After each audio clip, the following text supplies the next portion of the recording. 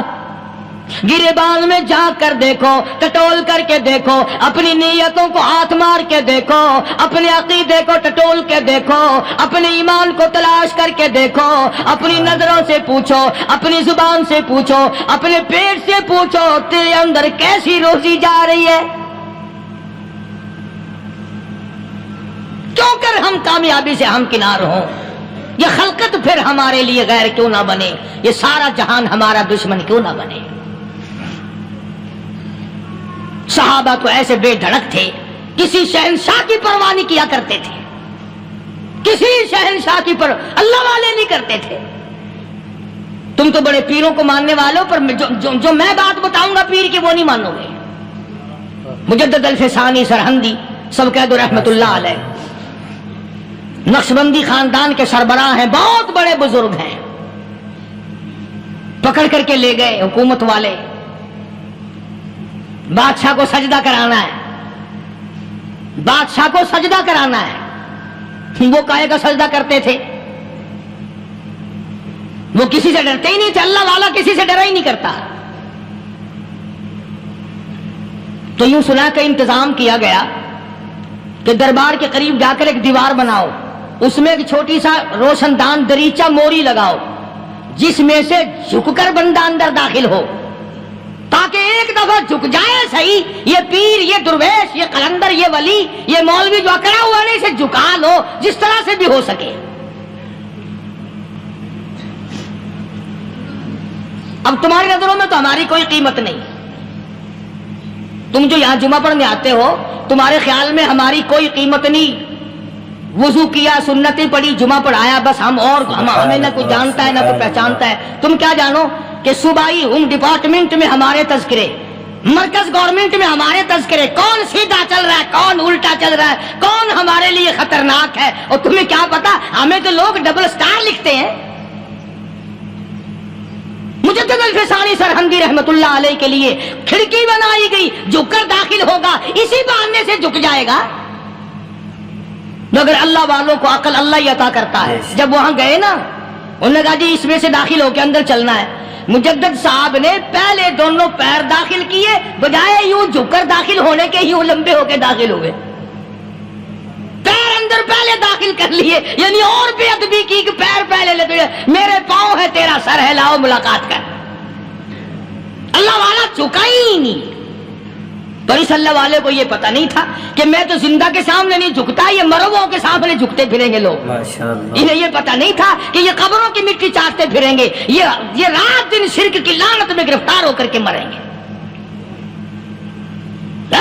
لگے ہوئے ہیں میلے، بھر بھر کے خلقت جا رہی ہے، پھوڑے پھنسی کا علاج ہوگا، بیماریوں کا علاج ہوگا، پانی چشمے کا پی آؤ، پانی چشمے کا پی آؤ۔ مخدوم رشید کے علاقے کے سارے سال اس کھڈے میں لوگ ہگتے ہیں، اور انشاءاللہ یہ اس مہینے میں جا کر وہ گو کا ملا ہوا تبرک پی کے آتے ہیں۔ بڑا بہترین تبرک ہے وہ۔